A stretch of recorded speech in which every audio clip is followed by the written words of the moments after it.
Vamos dar continuidade então à disciplina de instalações hidrossanitárias. Nessa aula a gente vai tratar então sobre o dimensionamento da parte de distribuição interna das nossas residências. Então aqui a gente tem um esquema de uma edificação com as partes de instalações de água fria.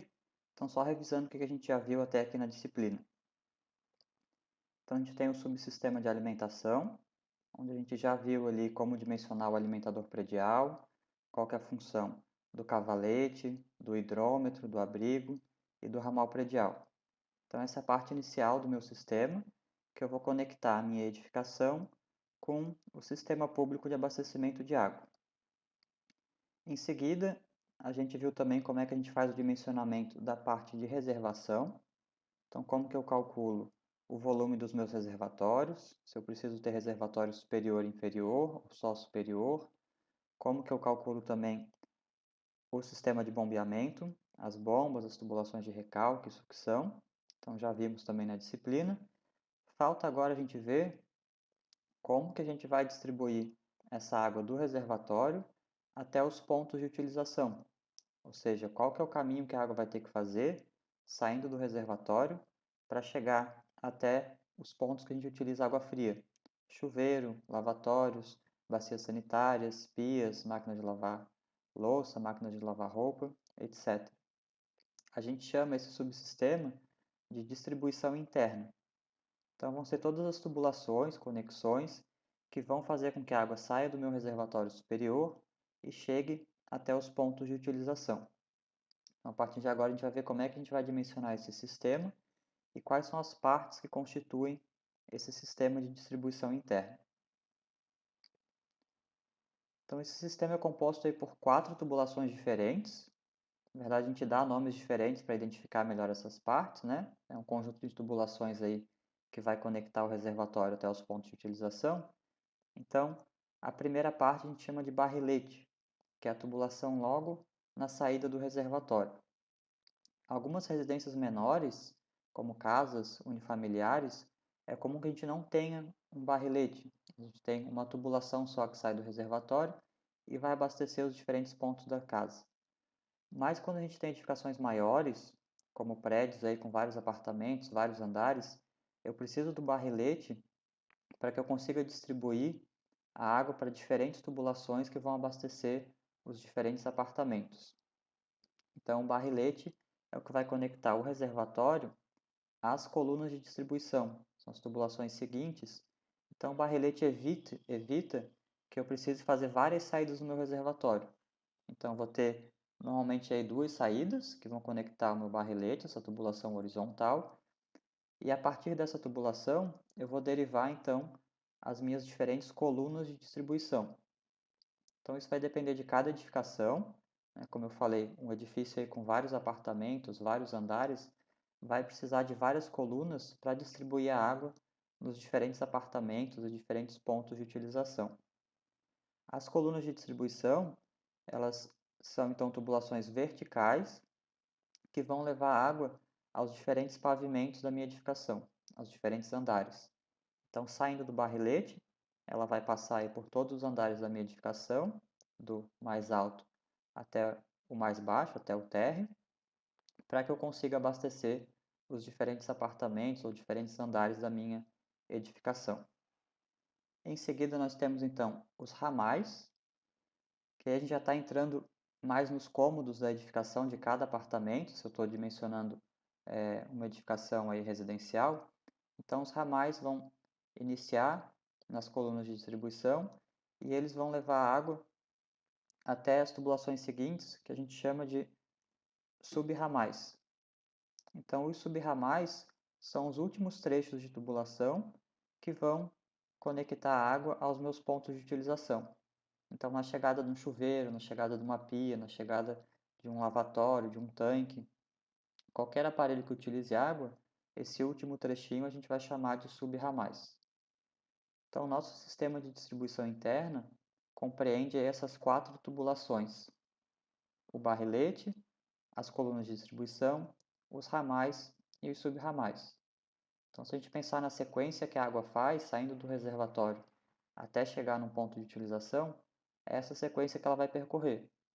Ela sai do reservatório, passa pelo barrilete, em seguida passa pelas colunas de distribuição, passa pelos ramais e chega até os subramais, que vão ser os pontos finais aí desse meu sistema. O nosso dimensionamento, a gente vai ver mais para frente, a gente começa ele de trás para frente. Ou seja, eu vou começar lá do final dos meus subramais, depois vou para os ramais, as colunas de distribuição e, por último, o barrilete. Então a gente vai percorrer o sentido inverso que a água faz.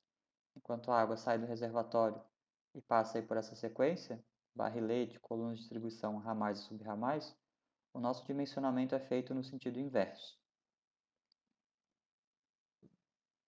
Então aqui nós temos as definições, segundo a norma de água fria, para essas 4 tubulações.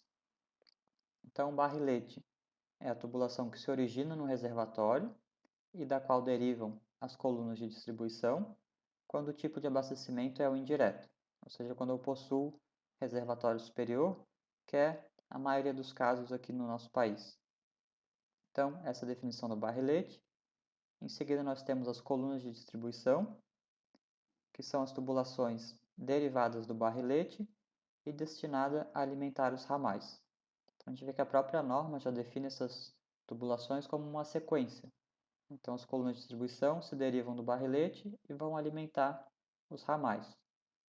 Então, seguindo a mesma sequência, o ramal é a tubulação derivada da coluna de distribuição destinada a alimentar subramais. E o subramal, a tubulação que liga o ramal ao ponto de utilização. Então, como eu comentei, o subramal vai ser o nosso último trecho de tubulação que vai abastecer o ponto de utilização de água fria. Na verdade, essas nomenclaturas são muito mais didáticas, para a gente ter uma diferenciação de cada parte, mas na prática, como eu falei, é um conjunto de tubulações e conexões que vai levar a água do reservatório até os pontos de utilização. Então, quando a gente vai fazer o nosso projeto de água fria, a gente tem que levar em consideração alguns aspectos importantes, né, para que o projeto seja bem executado. Então, primeiro tem que atender às exigências e recomendações da norma de água fria, que é a NBR 5626. Eu vou passar para vocês os principais pontos, mas quando for executar um projeto é sempre importante ler a norma inteira, ver os pontos que a norma trata. E o meu projeto precisa ser eficiente e econômico.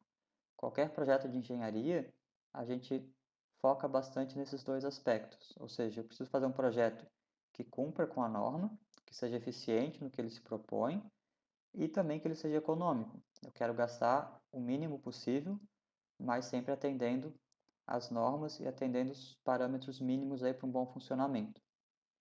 No nosso caso, o que vai definir aí essa eficiência e a quantidade também de recursos financeiros que eu vou precisar gastar está diretamente ligado à escolha dos diâmetros das tubulações. Então a gente vai, para cada trecho desse, a gente vai definir qual que é o diâmetro adequado, pensando em atender o que a norma diz, mas pensando também que eu quero ser econômico no meu projeto. Então, nos diâmetros, quanto menor for o diâmetro da minha tubulação, mais barato vai ser a compra desse material. É lógico que quanto maiores os diâmetros das tubulações, maior o preço desse material. Então, eu não quero desperdiçar recurso, eu quero que o meu projeto tenha diâmetros que atendam à norma, mas que sejam os menores diâmetros possíveis. Outro ponto bem importante quando a gente vai dimensionar aí as instalações de água fria é garantir que as vazões mínimas dos aparelhos sanitários sejam atendidos. Então, cada aparelho sanitário, um chuveiro, um vaso sanitário, uma pia, uma máquina de lavar roupas, tem uma vazão mínima para que ele consiga operar de forma adequada. Então, o meu projeto tem que garantir que essas vazões sejam atendidas. Então, é bem comum, acho que todos já foram em alguma residência, algum local, onde o chuveiro, se outra pessoa usa um outro chuveiro ao mesmo tempo, esse chuveiro perde um pouco da vazão, né? Ou se alguém está tomando banho e uma pessoa dá descarga no banheiro próximo, a vazão do chuveiro também diminui. Então, isso são erros de projeto, né, que não estão adequados aí ao bom funcionamento dos aparelhos sanitários. Então, a gente tem que cuidar para que todo aparelho sanitário consiga ter sua vazão mínima atendida. Então, um ponto importante que a norma traz, que a gente vai frisar bastante aqui, é a velocidade de escoamento da água nas tubulações. Então, a norma diz que o meu limite máximo é de 3 metros por segundo. Então, em todos os trechos, todas as tubulações, a água não pode ter velocidade maior do que 3 metros por segundo. A velocidade tem que ser sempre menor do que 3. Isso porque velocidades muito altas causam aí ruídos. Então, às vezes, a gente, em algumas edificações, consegue ouvir a água passando pelas tubulações dentro da parede. Isso causa um desconforto. Às vezes, alguém está dormindo ou está descansando e um outro morador está fazendo uso aí de algum equipamento sanitário e a gente acaba escutando essa água se movimentando dentro da tubulação. Isso não é adequado. Além do que, a gente vai ver mais para frente, quanto maior a velocidade, maiores as perdas de carga. Isso vai fazer com que o meu sistema perca pressão. Isso também não é desejado. Então, a gente vai procurar trabalhar sempre com velocidades abaixo de 3 metros por segundo, preferencialmente até que não fiquem próximas a 3. Então, a gente vai procurar trabalhar entre 1,5 até 2 metros por segundo é o ideal. Dois últimos tópicos aqui sobre a pressão mínima dos aparelhos sanitários e também sobre as pressões elevadas, a gente vai tratar com mais calma nas aulas seguintes, nos próximos vídeos. Então, nesse vídeo a gente vai focar aqui na parte de vazão e velocidades. Então, para o bom funcionamento do sistema, como eu comentei, a gente tem que assegurar aí as vazões mínimas de cada aparelho. Então, a gente vai descobrir essas vazões mínimas na própria norma, na NBR 5626, que traz uma tabela com as vazões aí recomendadas para cada aparelho sanitário. Então, a partir dessas vazões, eu vou fazer a escolha do diâmetro. Então, qual que vai ser o diâmetro da minha tubulação para que eu consiga atender aquela vazão dentro do limite máximo de velocidade, que no nosso caso é de 3 metros por segundo. Então, todo o meu dimensionamento da parte de vazão vai partir desse princípio. Eu tenho que saber qual que é a vazão do meu trecho, e ela vai ser dada em função do aparelho sanitário que eu tenho. Vou escolher um diâmetro comercial que atenda essa vazão, lembrando que a gente vai buscar os menores diâmetros, mas que eles atendam o limite máximo de velocidade, que é de 3 metros por segundo. Então, basicamente, essa é a sequência do dimensionamento da parte de vazões, que a gente pode representar da seguinte forma. Então, eu vou definir as vazões de cada trecho, com base na tabela fornecida pela norma de água fria. Vou escolher os diâmetros. Então, de acordo com a vazão, eu vou ver qual que é o diâmetro adequado para aquele trecho e vou calcular a velocidade naquele trecho para verificar se ela está abaixo de 3 metros por segundo. Então, a gente vai fazer isso aí utilizando aquela equação da hidráulica, a equação da continuidade, que a vazão é igual a velocidade vezes a área. Então, tem um exemplo aqui. Então, a gente tem uma tubulação que deve atender uma vazão de 2 litros por segundo. E eu escolhi que o diâmetro dessa tubulação vai ser de 32 milímetros. Então, eu quero saber se essa vazão, com esse diâmetro, eu vou estar atendendo ao limite de velocidade, que é de 3 metros por segundo. Então, novamente, vamos usar ali a equação da continuidade, vazão igual a velocidade vezes a área. Aqui vocês precisam ter atenção com as unidades. Na equação da continuidade, a minha vazão precisa estar em metro cúbico por segundo e a minha área precisa estar em metro quadrado, para que eu obtenha a velocidade em metro por segundo. Então, a gente precisa fazer algumas conversões simples aqui. Então, a minha vazão foi fornecida em litros por segundo, 2 litros por segundo, eu preciso transformar ela em metro cúbico por segundo. Então, de litro por segundo para metro cúbico por segundo, eu preciso dividir por 1000. Então, a gente vai ter que a vazão equivale a 0,002 metros cúbicos por segundo. E a área de uma tubulação, uma seção circular, a área é dada por π, diâmetro ao quadrado sobre 4. Né? Em instalações de água fria, a gente trabalha bastante com diâmetros nas tubulações, não em raio. Então, é mais fácil trabalhar com a equação π diâmetro ao quadrado sobre 4, em vez da equação que usa o raio, né? Que seria π raio ao quadrado. Então, como a gente trabalha bastante com diâmetro, a gente vai estar utilizando mais essa equação aqui. E aqui, novamente, tem que estar atento às unidades. Meu diâmetro foi dado em milímetros, eu preciso da minha área em metros quadrados. Então, eu sugiro transformar já o diâmetro direto para metros. Então, 32 milímetros equivale a 0,032 metros. Tenho que dividir por 1.000 também, de milímetros para metros. Então, fazendo a equação, π vezes 0,032 metros ao quadrado, dividido por 4, a minha área vai dar 0,0008 metros quadrados. As tubulações são pequenas, então quando a gente expressa esse valor em metro quadrado, os valores ficam realmente bem baixos. Agora que eu sei a minha vazão em metro cúbico por segundo e sei a minha área em metro quadrado, eu consigo descobrir a velocidade. A minha velocidade vai ser então a vazão dividido pela área. Então é só colocar os valores na equação e nesse caso eu vou ter uma velocidade de 2,5 metros por segundo. Ou seja, esse meu diâmetro que eu escolhi atende essa minha vazão de 2 litros por segundo. Ou seja, a água vai conseguir escoar nessa tubulação com uma velocidade aí abaixo de 3 metros por segundo. Lembrando que, quando eu aumento os diâmetros, eu diminuo a minha velocidade. Então, se eu quisesse usar um diâmetro maior, de 40 milímetros, a minha velocidade ficaria ainda mais baixa. Só que quando eu aumento o diâmetro, eu vou gastar mais com o material. Então, a gente vai estar sempre buscando esse equilíbrio entre um diâmetro menor, mas que atenda o limite de velocidade.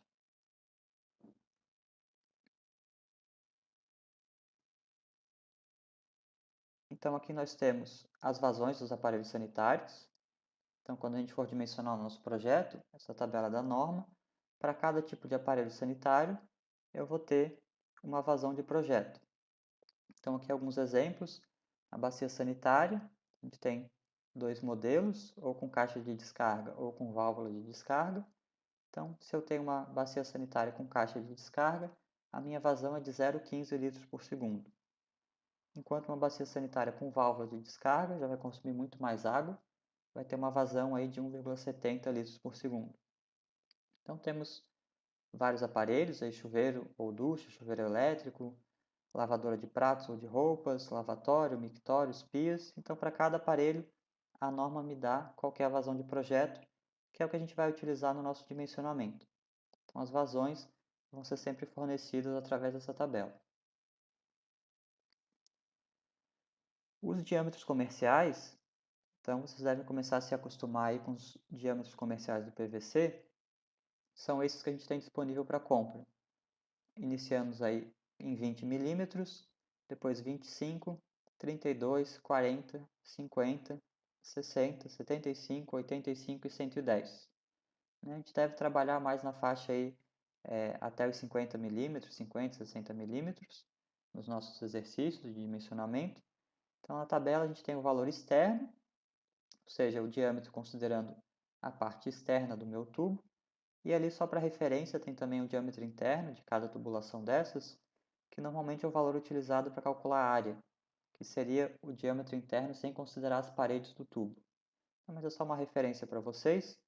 Mas aqui o que é importante para a gente é saber que a gente não vai utilizar o diâmetro de 20 milímetros no dimensionamento dos nossos subramais e ramais. Então, a gente vai iniciar com uma tubulação de 25 milímetros. Essa vai ser a menor tubulação que a gente vai utilizar nos nossos projetos aí de instalação de água fria, na parte interna das edificações, né, nos subramais e ramais. Por que isso? São trechos que eu tenho muitas conexões, então preciso fazer muitas curvas, utilizar muitas conexões para atender os diferentes pontos que tem água fria. Então, as tubulações de 20 milímetros são um pouco difíceis de trabalhar na prática na hora da execução das instalações. Então, é recomendado que a gente utilize o diâmetro de 25 milímetros ou maior. Então, o menor diâmetro vai ser sempre 25.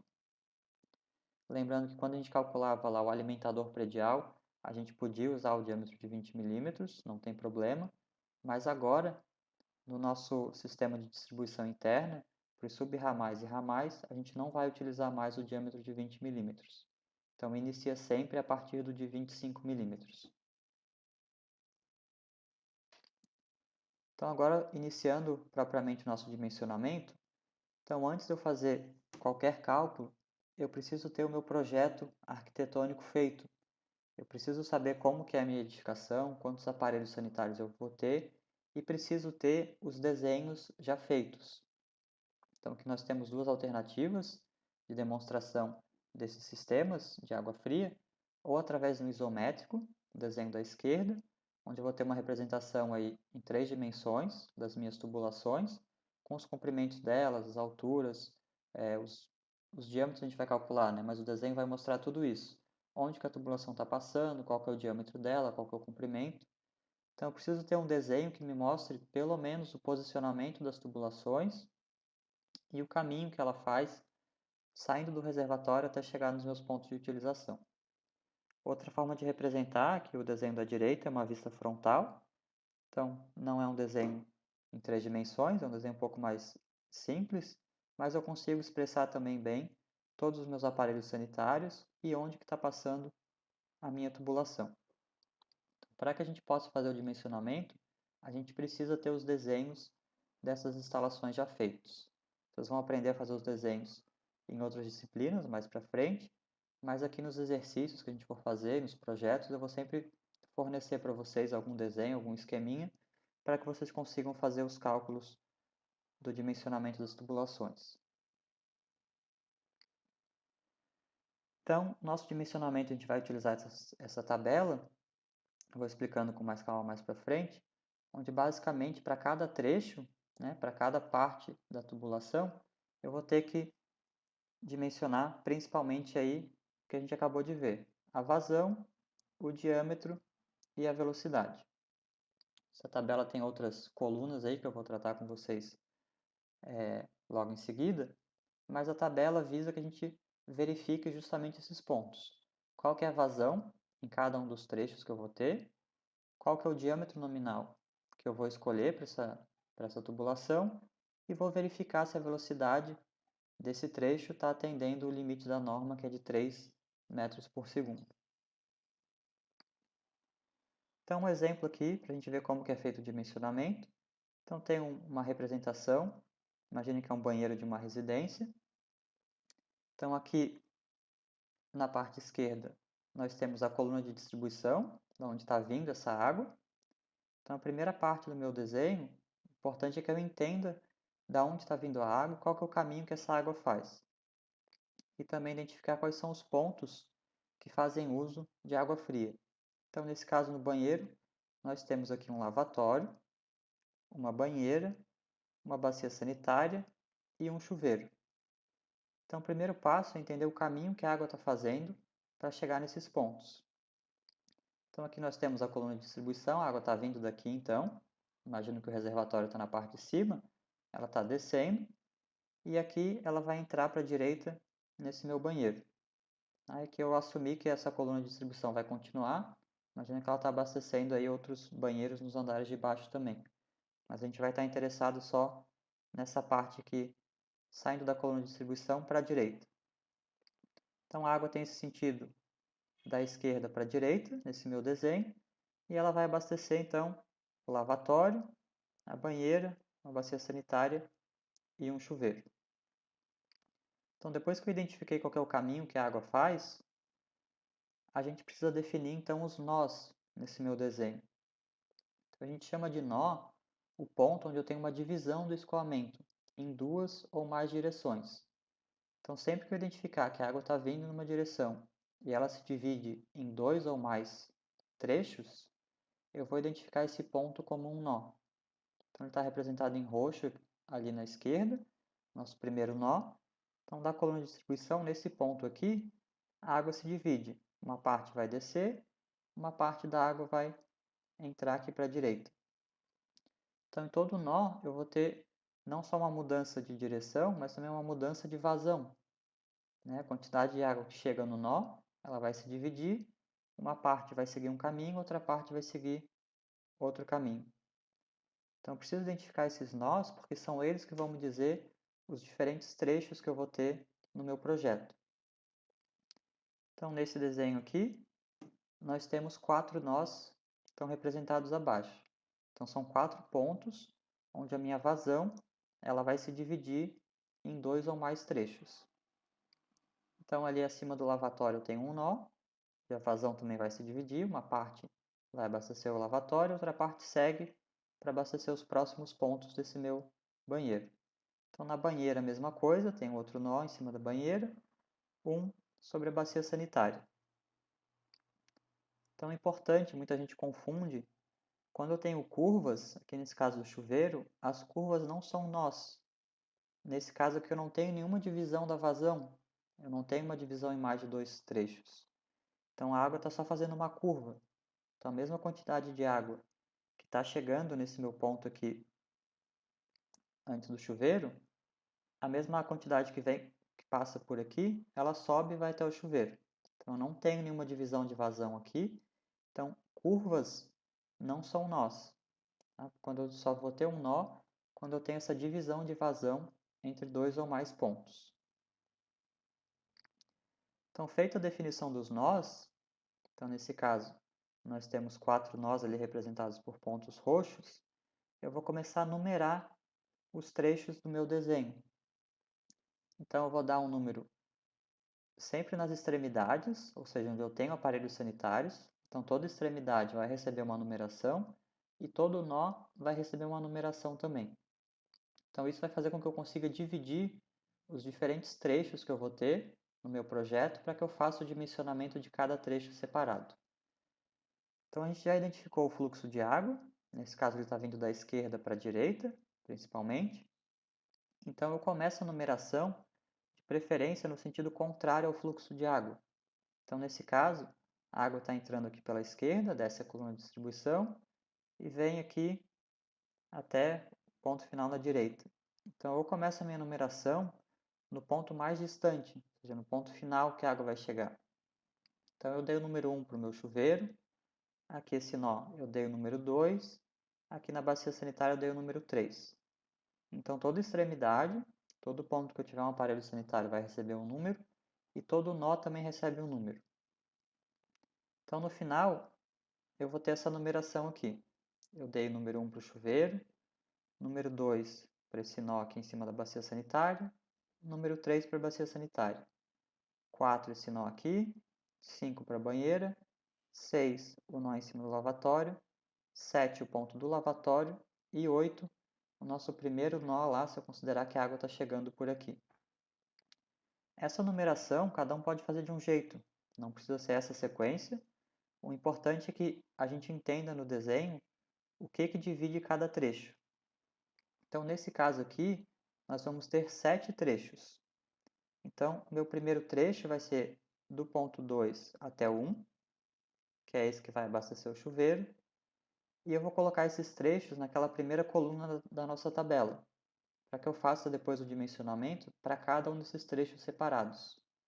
Então, essa tubulação aqui que sai do ponto 2 até o chuveiro é um trecho. Do 2 até o 3 é outro trecho que vai abastecer a bacia sanitária. E assim sucessivamente, do 4 ao 2, do 4 ao 5, do 6 ao 4, do 6 ao 7 e do 8 ao 6. Então, eu vou precisar fazer esse dimensionamento, verificar a vazão, o diâmetro e a velocidade de cada trecho desses. Então, o passo seguinte, a gente deve identificar que trechos são ramais, que trechos são subramais. Então, a definição da norma, aqui em cima em laranja, a gente tem que o subramal é a tubulação que liga o ramal ao ponto de utilização. Então, a regra para a gente identificar que trecho é subramal e que trecho é ramal é bem simples. Cada subramal, que é aquele nosso último trecho, abastece apenas um ponto de utilização. Então, todos os demais trechos vão ser ramais. Então, eu vou identificar quantos pontos de utilização eu tenho no meu desenho e, necessariamente, o número de subramais vai ser igual ao número de aparelhos sanitários que eu tenho. Então, nesse meu desenho aqui, eu tenho um chuveiro, uma bacia sanitária, uma banheira e um lavatório. Eu tenho 4 pontos de utilização. Então, eu sei que eu vou ter 4 subramais, ou seja, 4 trechinhos finais que abastecem cada um desses aparelhos sanitários. Então, olha só, o trecho 2 é o trecho 1, é um subramal, que vai abastecer o chuveiro. O trecho 2 ao 3 também é um subramal, assim como o 4 ao 5 e o 6 ao 7. Então, dos 7 trechos que eu tenho nesse desenho aqui, 4 são subramais, que são os que abastecem os 4 pontos de utilização. Então, tudo que sobrar agora vai ser ramal. Então, é bem fácil de identificar no desenho. Os trechos que sobraram, agora aqui em laranja, né, do 4 ao 2 é um ramal, do 6 ao 4 também é um ramal, do 8 ao 6 outro ramal. Essa identificação vai ajudar bastante vocês na hora de verificar as vazões. Então é interessante que façam essa divisão. Então na nossa tabela, quando a gente for começar a preencher, a gente vai ter então aqui na primeira coluna identificados os trechos e na sequência eu vou dizer se esse trecho é um subramal ou um ramal. Então ali os 4 pontos que abastecem os aparelhos sanitários, né? Então o trecho 2 a 1 é um subramal, o trecho 2 ao 3 também, o 4 ao 2 é um ramal. Se eu olhar no desenho aqui, do 4 ao 2 eu tenho um ramal. E assim eu vou preenchendo toda a minha coluna. Por quê? Para saber depois as vazões de cada trecho, eu preciso saber quais são os aparelhos sanitários que esse trecho abastece. Então fica muito fácil para eu verificar agora, já que eu sei que cada subramal abastece somente um aparelho sanitário. Então aqui eu destaquei em verde. Então, olha só, o trecho 2.1 é um subramal. Então eu sei que se ele é um subramal, ele abastece só um aparelho sanitário. Então, nesse caso, ele abastece o chuveiro. O trecho 2.3 também é um subramal, que abastece um vaso sanitário. O trecho 4.5 é um subramal, abastece só a banheira. E o trecho 6.7 abastece o lavatório. Então, como vocês podem ver, o subramal vai sempre abastecer somente um aparelho sanitário. Então, facilita na hora de preencher a nossa tabela. Já os ramais, eles vão abastecer mais de um ponto. Então, como é que eu vou saber quais são os pontos abastecidos por cada subramal? Então, novamente, a gente começa de trás para frente, né, no sentido da água. Por isso que essa ordem aqui dos trechos já ajuda a preencher a tabela. Se eu preencher esses trechos aqui na ordem correta de trás para frente, eu sigo o preenchimento das peças também da linha de cima para a linha de baixo. Então, a primeira linha que eu vou ter aqui de ramal é o 4 ao 2. Então, tem que pensar o seguinte, a água que vai passar aqui nesse trecho do 4 até o 2, quando ela chegar no final do trecho, ela vai abastecer que aparelhos? Então, quando a água chegar no 2, ela pode ou descer e abastecer a bacia sanitária, ou pode seguir aqui para a direita até o chuveiro. Então, meu trecho 4.2 abastece chuveiro e vaso sanitário. O ramal seguinte vai seguir o mesmo raciocínio. O ramal 6 até o 4, quando a água chegar no 4, ela pode abastecer a banheira, a bacia sanitária ou o chuveiro. Então, os ramais vão acumulando os aparelhos que vêm na sequência. Então, trecho 6 ao 4 eu vou abastecer chuveiro, vaso sanitário e banheiro. E o meu último ramal na minha tabela, que seria o primeiro que a água entra, do 8 ao 6, eu vou abastecer todas as peças que vêm na sequência. O lavatório, a banheira, a bacia sanitária e o chuveiro. Então aqui eu tenho os 4 aparelhos que são atendidos pelo ramal 8 ao 6. Então essa parte inicial, ela às vezes confunde um pouco, mas com a prática vocês vão se familiarizando com isso. Se eu preencher corretamente essa parte da minha tabela, a parte seguinte, que é das vazões e dos diâmetros, fica bem mais fácil. E aí evita que eu cometa algum tipo de erro. Então, para o cálculo das vazões, nós temos dois métodos possíveis, duas possibilidades para fazer esse cálculo. O consumo máximo possível. Então, esse método eu considero então que eu tenho a possibilidade de todos os aparelhos sanitários serem utilizados simultaneamente. Então, ele é usado para algumas situações mais específicas, principalmente edificações aí de uso coletivo, como vestiários e banheiros. Podem ser de escolas, de hospitais, de ginásios, né, de atividades esportivas, onde eu tenho aí locais onde várias pessoas vão utilizar aqueles pontos ao mesmo tempo. Então, nesse método, a gente vai somar as vazões de cada trecho. Um outro método é quando eu tenho o consumo máximo provável, ou seja, eu não vou utilizar todos os aparelhos sanitários ao mesmo tempo. E essas vão ser as situações mais comuns das edificações residenciais, porque é muito raro que em um banheiro, por exemplo, a gente tenha pessoas utilizando ao mesmo tempo o chuveiro, o vaso sanitário e o lavatório. Então isso não acontece com frequência. Já diferente de um vestiário, onde eu tenho ali várias pessoas que podem estar tomando banhos simultaneamente, né? Cada uma no chuveiro, mas no mesmo tempo. Então, nesse método do consumo máximo provável, a gente vai substituir as vazões por pesos que indicam a probabilidade de uso desses aparelhos. Então, nesse método, a gente soma os pesos e não as vazões. No vídeo de hoje, eu vou explicar somente o método do consumo máximo possível. E aí, na aula seguinte, a gente vai ver como que a gente faz o outro método. Então, um exemplo aqui, eu tenho esse esqueminha, onde imagina que eu tenho 3 duchas de um vestiário de uma academia.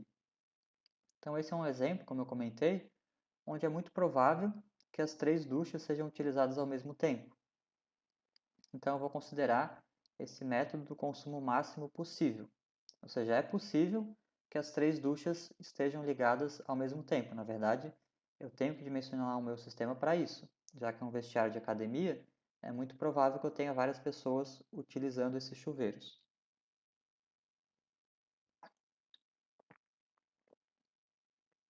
Então, nosso dimensionamento vai ser feito considerando então a soma das vazões ao longo das tubulações. Então, o primeiro passo eu vou identificar o sentido da água. Então, a água está vindo do reservatório, ela vai descer aqui do reservatório, vai passar por essa tubulação embaixo e vai subir para abastecer cada uma das 3 duchas. Tá? Então, aqui eu já coloquei os pontos para identificar os trechos, né, nas extremidades e nos nós. Então, eu coloquei aqui no final da ducha 1, ponto 1, aqui embaixo 2, o 3, o 4, o 5 e o 6, vindo lá do reservatório.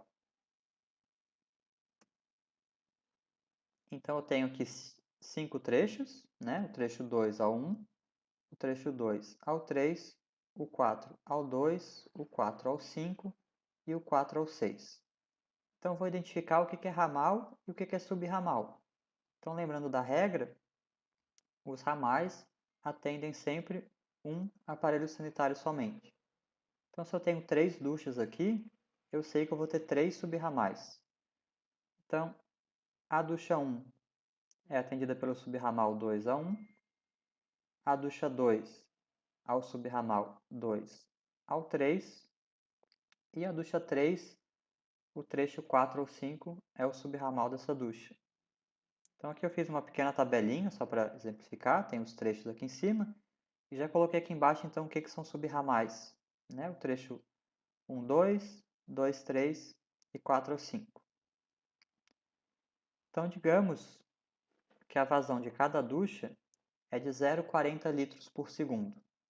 Aqui eu aumentei um pouquinho a vazão da ducha, não é o mesmo valor que está na tabela da norma, mas é só para explicar aqui como é que é feito esse dimensionamento e para que a gente tenha depois uma diferença no diâmetro.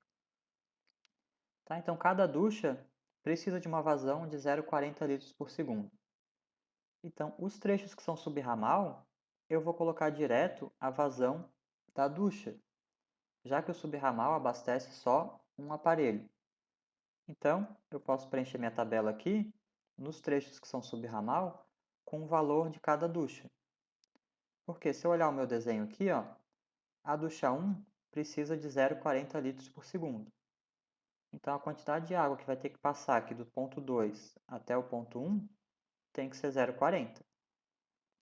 Da mesma forma, do ponto 2 até o ponto 3, né, que abastece a ducha 2, também tem que ser 0,40.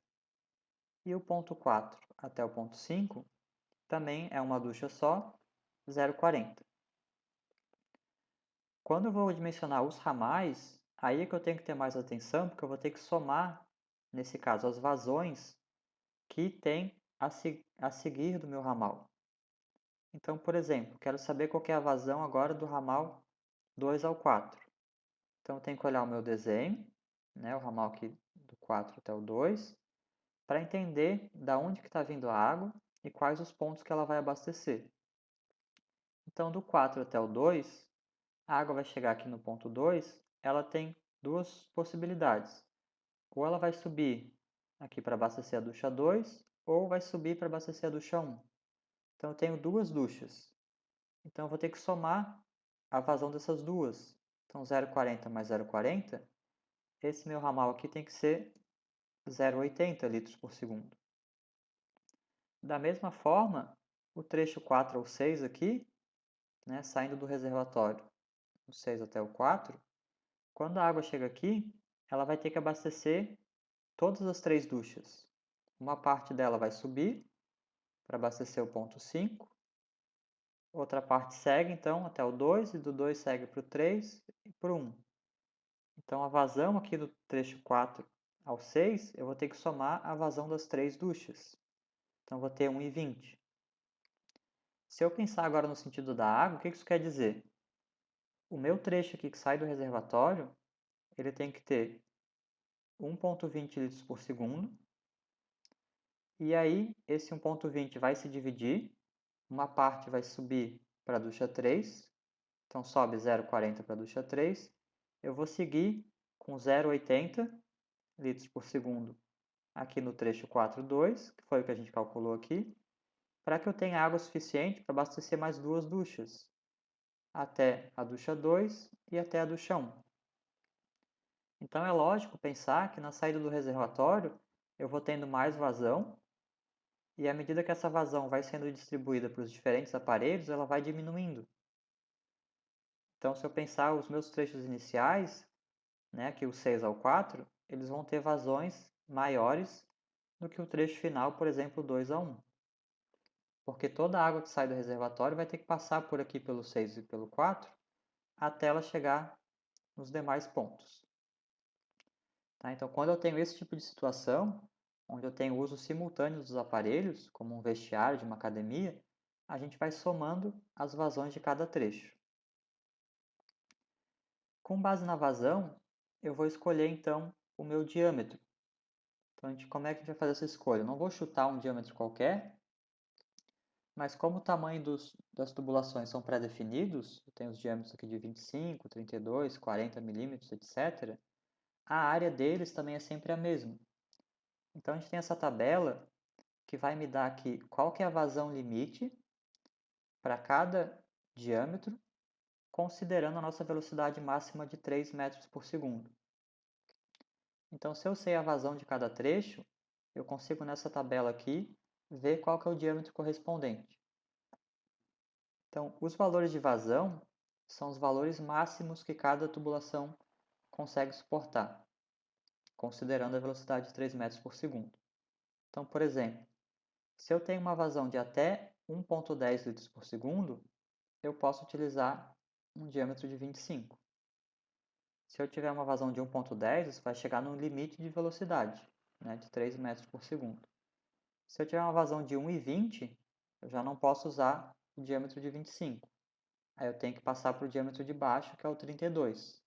Esse diâmetro suporta até 1,82 litros por segundo. Então a gente vê aqui quanto maior o diâmetro, né, maior a vazão que ele suporta. Então, voltando ali nos nossos valores, eu tenho valores de 0,40, 0,40, 0,80 e 1,20. Então, o meu diâmetro de 25, a gente sempre busca começar pelos menores diâmetros, ele atende todas as vazões, com exceção daquela que tem 1,20. Então, aquele trecho de vazão 1,20, eu preciso pegar o diâmetro de 32. Então, o nosso dimensionamento desse trecho vai ficar da seguinte forma. Eu vou ter, cada trecho eu tenho aqui indicado então os diâmetros. No trecho 1,2 o diâmetro é 25, trecho 2, 3 também é 25, 2, 4 também, 4, 5, só o último trecho, né, na verdade é o primeiro saindo do reservatório, ficou com um diâmetro maior que o de 32, porque é o trecho que tem a maior vazão. Então, se eu olhar aqui o meu desenho, aqui eu teria 32 milímetros e depois as demais tubulações com 25 milímetros. É o que vai acontecer na prática de todo o sistema, né? Quanto mais próximo do reservatório, maiores vão ficando os diâmetros, porque as vazões são maiores. Então, esses diâmetros vão diminuindo até chegar nos aparelhos sanitários. Então, lembrando aquela nossa sequência, barrilete, colunas de distribuição, ramal e subramal, o barrilete vai ter os maiores diâmetros, aí vai diminuindo um pouco nas colunas de distribuição, os ramais e subramais. Então, essa é a lógica, já que eu tenho maiores vazões, aí quanto mais próximo do reservatório eu estou. Então, a gente viu aqui como que eu dimensiono as minhas tubulações de água fria quando eu tenho aparelhos com uso simultâneo. A gente vai utilizar esse método do consumo máximo possível, onde eu somo as vazões de cada trecho. Mas na maioria das instalações prediais, os aparelhos não são usados simultaneamente, pelo menos nas edificações aí residenciais, né, em casas e apartamentos. Porque é muito pouco provável que a gente utilize ao mesmo tempo um vaso sanitário, um chuveiro e um lavatório. Então, no próximo vídeo, a gente vai ver como é que a gente calcula as vazões por esse outro método. Então, na próxima aula, a gente vai dar continuidade ao nosso dimensionamento. Da aula de hoje era isso. Espero vocês nos próximos vídeos.